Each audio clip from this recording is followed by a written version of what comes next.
was identified as mentally retarded, put back from the 5th grade into the 4th grade, and stayed in that category until I got out of high school.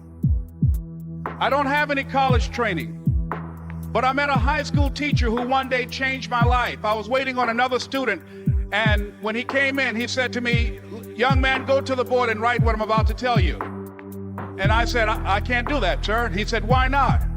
I said, "I'm not one of your students." He said, "It doesn't matter. Follow my directions now."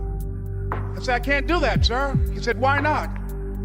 I said, "Because I'm educable mentally retarded." And he came from behind his desk and he looked at me. He said, "Don't ever say that again. Someone's opinion of you does not have to become your reality." And as he talked, my heart began to beat fast. Tears began to run down my eyes, and I was in the back just listening to him, because the speech he was giving, that speech was for me. And he said, "Les Brown," he said, "if you want to do anything worthwhile in life, you've got to be hungry." I told Mr. Washington I wanted to become a disc jockey. And so I started working to develop myself. He said, "I want you to practice every day being a disc jockey." I said, "But I don't have any job now." He said, "It doesn't matter." He said that it's better to be prepared for an opportunity and not have one than to have an opportunity and not be prepared. And as I was working to develop myself, I applied for a job as a disc jockey, WMBM on Miami Beach. I went to a guy named Milton Butterball. I said, "How you doing, Mr. Butterball? I'd like to get a job as a disc jockey." He looked at me, he said, "You have any broadcast background?" I said, "No, sir, I don't." "You have any journalism background?" I said, "No, sir, I don't." He said, "We don't have any jobs available." I said, "Yes, sir." I went back to Mr. Washington and I told him. He said, "Don't take it personally." He said, "Most people are so negative, they will have to say no 7 times before they say yes." He said, "Go back again." So I went back again. I said, "How you doing, Mr. Butterball? My name is Les Brown." He said, "I know what your name is. What do you want?" I said, "I'd like to know whether or not you have any jobs as a disc jockey, sir." He said, "Didn't I just tell you yesterday we didn't have any jobs?" I said, "Yes, sir, but I know whether or not somebody got laid off or somebody was fired, sir." He said, "No one was laid off or fired. Now get on out of here." I came back the next day like I was seeing him for the first time. I said, "Hello, Mr. Butterball, how are you?" He looked at me with rage. He said, "Go get me some coffee." I said, "Yes, sir." And I went to get him some coffee. After a while, I would give their lunch and dinner, and I would go in the control rooms and take the disc jockeys their food, and I would not leave until they would ask me to leave. One Saturday afternoon, while I was at the radio station, a guy named Rock was drinking while he was on the air. I was the only one there, looking at him through the control room windows, walking back and forth, young, ready, and hungry. Pretty soon the phone rang, and it was the general manager. And I answered the phone. I said, "Hello?" He said, "Les, this is Mr. Klein." I said, "I know." He said, "Rock can't finish his program." I said, "I know."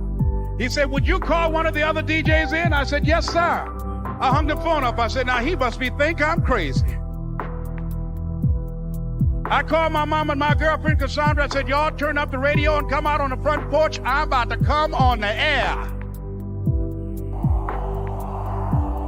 I waited for about 20 minutes, and I called him back. I said, "Mr. Klein, I can't find nobody."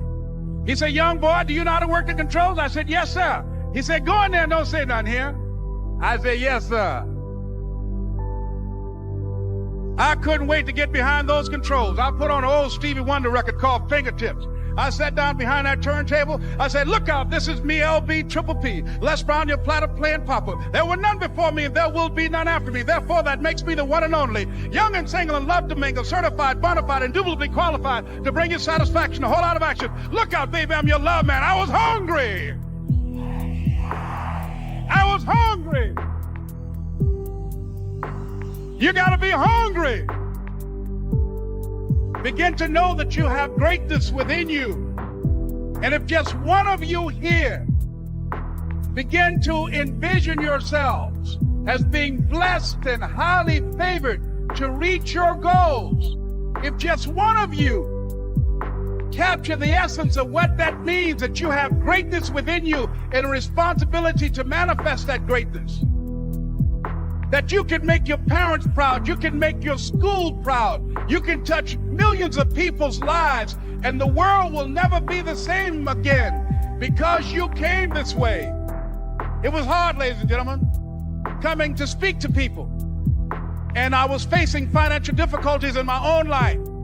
I was behind on my bills and my dreams, and I'm saying to them, you can live your dream. It was hard, ladies and gentlemen.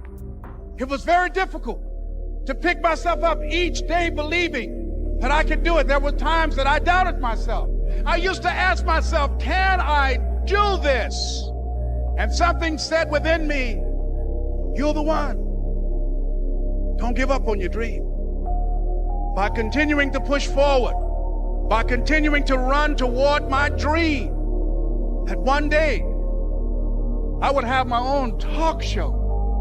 It's a long shot, ladies and gentlemen, from Liberty City, an abandoned building on a floor, never knowing my mother or father. It's a long shot. Being here with you today in this dome in Atlanta, it's a long shot.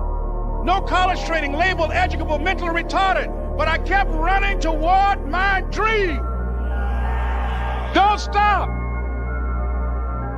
Don't stop running toward your dream.